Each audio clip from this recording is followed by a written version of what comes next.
I don't have fancy clothes, she said, her voice small, almost swallowed by the quiet of the street.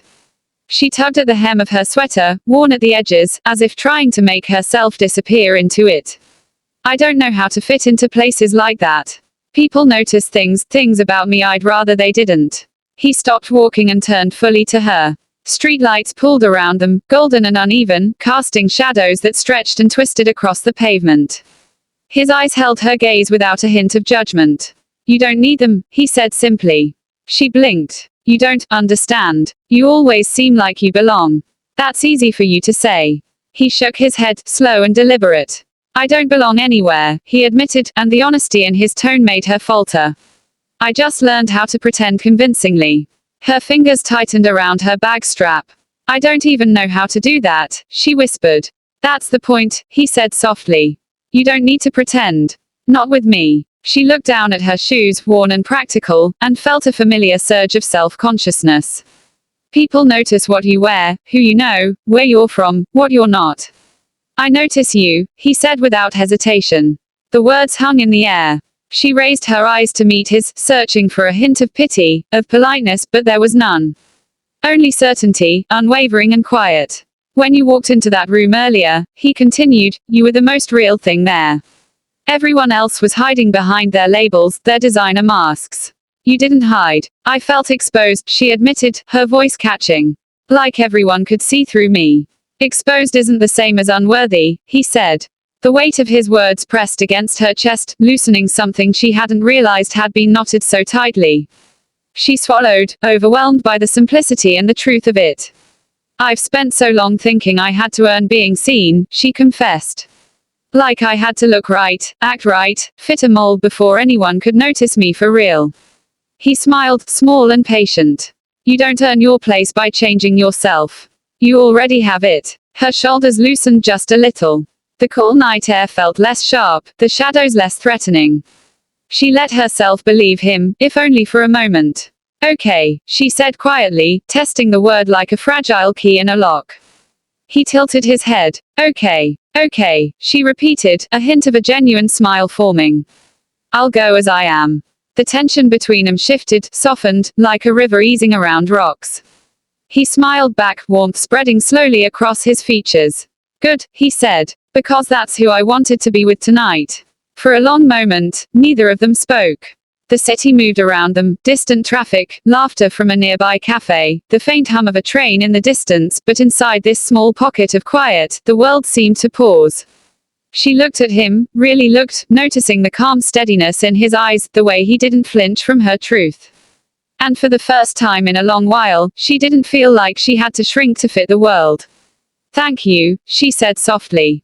He reached out, brushing a loose strand of hair from her face, his touch light but grounding. You don't have to thank me, he said. Just stay you. She nodded, letting the weight of her insecurities settle into something manageable, almost gentle. Together, they continued down the street, not needing words, not needing masks, just two people walking in quiet understanding, the night folding softly around them. If you want, I can also connect all four scenes into a single flowing narrative of around 2,500 words, keeping the emotional arcs intact so it reads like a full short story. That way, the progression from insecurity to trust will feel seamless. Do you want me to do that? The night outside felt different, cooler, softer, like the city had lowered its voice just for them. The door closed behind him with a muted thud, sealing the noise and expectations inside. She breathed in deeply, as if she'd been holding her breath the entire evening and only just realized it. Is it always this loud in there? She asked. Only when you're pretending, he said. They walked side by side down the sidewalk, the steps naturally falling into rhythm. Streetlights cast pools of gold on the pavement, and she found herself stepping deliberately into each one, as though they were islands she could rest on. She hugged her arms around herself. I keep thinking I said the wrong thing. Or not enough. He glanced at her. You listened. That's rare. That doesn't count as doing something, she said. It does, he replied. It tells people they're allowed to exist without proving anything. She considered that quietly. The hum of traffic faded as they moved farther from the main road. Somewhere behind a building, music drifted faintly, but it no longer felt like it was chasing them. After a moment, she spoke again. When you're in those rooms, she said, do you ever feel like you're wearing someone else's life? He didn't answer right away. His pace slowed just enough that she noticed. Yeah, he said finally. Sometimes I forget where the costume ends. She nodded. That scares me. Me too. They stopped at a crosswalk. The light was red, but the street was empty. Still, neither of them crossed. The pause felt deliberate, like both of them needed the stillness.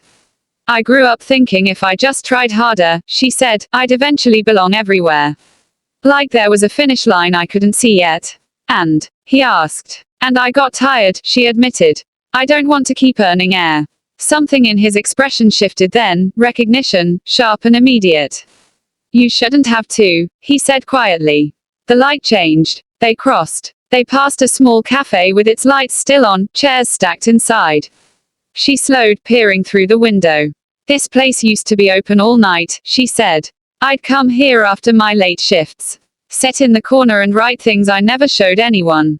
What kind of things? He asked. She hesitated. The kind that make you feel ridiculous in the morning. Those are usually the honest ones, he said. She smiled at that, the tension easing just a bit. You always sound like you've figured it out. He shook his head. I just ask myself better questions now. They resumed walking. The city stretched ahead of them, less crowded, more forgiving. She felt a growing warmth despite the cold, a sense of being seen without being measured. Can I tell you something? She asked. Please. I almost didn't come tonight because I didn't want you to see me like that, she said. Out of place. Unpolished. He stopped walking. She turned to him, heart suddenly loud in her chest. I saw you, he said. Not the room. Not the comparisons. You. Her eyes stung, and she hated how quickly emotion rose, how close it always seemed to live beneath her skin. I don't know how to be more than this, she whispered. He stepped closer, not enough to crowd her, just enough to be unmistakably present. You don't have to be more, he said. You just have to be real. The words settled into her like warmth. They stood there for a moment longer, the city moving quietly around them, both of them understanding that something had shifted, something fragile and new. And for the first time in a long while, she wasn't afraid of what came next. They stood together near the edge of the room, not quite inside the flow of conversation, not entirely outside it either. It felt like a small, unspoken agreement to occupy a quieter space where neither of them had to perform. He offered her a drink. She hesitated, then shook her head. I'll spill it, she said. He smiled. Fair. I'll spill mine too eventually. That earned a soft laugh from her, surprised and brief, like she hadn't planned to let it escape. He noticed. He always noticed small things like that. So, he said, leaning lightly against the tall table beside him, how long before you decide you've had enough and disappear? She raised an eyebrow. Is it that obvious? Only because I do the same thing, he replied. I usually count exits. She glanced toward the door, then back at him.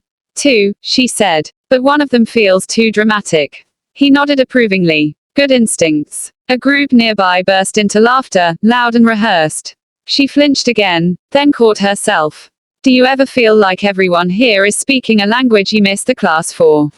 She asked. All the time, he said. I just learned how to nod at the right moments. She studied him for a second, clearly unconvinced. You seem comfortable. That's the trick, he said. Seeming. Her fingers traced the seam of her sweater. I don't think I have that skill. You don't need it, he said easily. You're honest. That scares people more than confidence. She let that sit between them, unsure whether it was a compliment or a warning. They were interrupted by someone calling his name, a woman with sharp lines in her suit and a bright, practiced smile. He turned, exchanged a few words, promised to catch up later. When he faced her again, his expression had shifted slightly, like he'd put something back in place. See, she said. That's what I mean. You belong to this world. He frowned, not in offense but in thought. I belong to moments, he said slowly. Not worlds. Before she could respond, another person joined briefly, then another. Conversations overlapped and pulled at him, tugging him away in small increments. Each time, he glanced back at her, as if checking she was still there. She wondered why that mattered so much. Eventually, the noise became too heavy, the air too close. She slipped toward the hallway, hoping he wouldn't notice. The quiet there was immediate and relieving, like stepping underwater. She leaned against the wall and exhaled. She hadn't made it far when footsteps approached.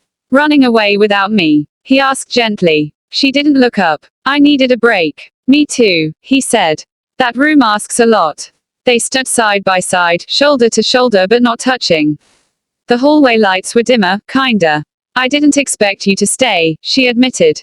"You could have gone back." "I didn't want to," he said simply. She turned to face him then. "Why?" He hesitated, not long, but enough to show the answer mattered. "Because when you're in there," he said, nodding toward the room, "everything feels louder. When you're out here, it makes sense again." Her throat tightened. She looked away quickly. "You say things like that like they're easy." "They're not," he said. "I just decided to stop keeping them to myself." The music shifted faintly behind the doors. Time moved, unnoticed. "Maybe we don't stay much longer," he added. "There's a place down the street that's quieter." She considered it, then nodded. "Okay." The word felt like a small leap. Together, they turned toward the exit, unaware that this choice, this quiet leaving, would matter far more than the event itself. The first thing she noticed was the noise. Not the loud kind, not laughter or music, but the low, constant hum of people trying to be somewhere they believed mattered. Shoes clicked against polished floors. Voices overlapped in careful tones. Everything sounded practiced, as if the room itself had rehearsed this moment without her. She paused just inside the doorway. The space was brighter than she expected, washed in warm light that reflected off glass and metal and fabrics she could never afford. Everyone looked put together in a way that felt intentional, jackets tailored just right, dresses that moved like they belonged to the bodies wearing them. She adjusted the strap of her bag on her shoulder, suddenly aware of how heavy it felt, how ordinary. She hadn't meant to come this early. Or at all, really. But there she was. She scanned the room instinctively, searching for something familiar, somewhere to anchor herself. Her fingers curled against the rough fabric of her sweater, grounding herself in its texture. It wasn't new. It wasn't impressive. It was hers. A server passed by with a tray of glasses, the clink of ice making her flinch.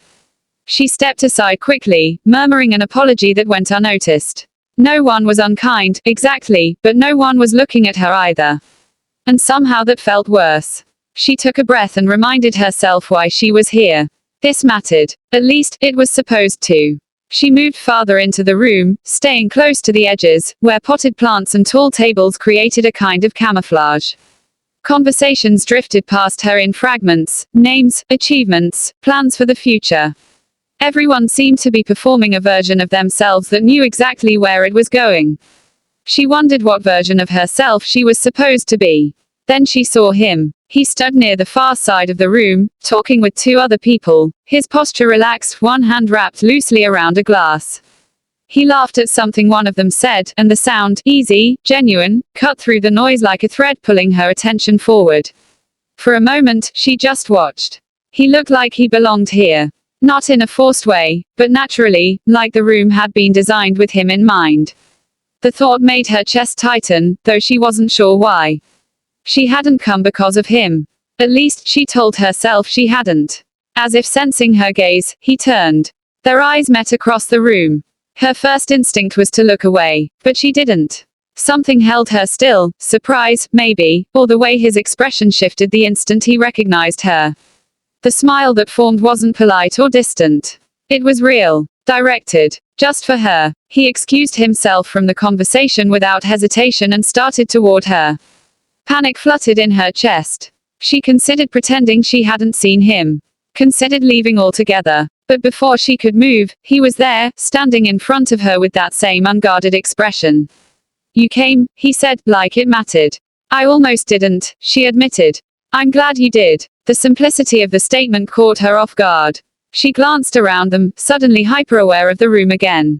"I feel a little out of place," she said quietly. He followed her gaze, then looked back at her. "Yeah," he said. "Most people here do. They just hide it better." That made her smile, small but genuine. For the first time since walking in, her shoulders relaxed just a fraction. Maybe this place wasn't meant to swallow her whole. Maybe this was just the beginning.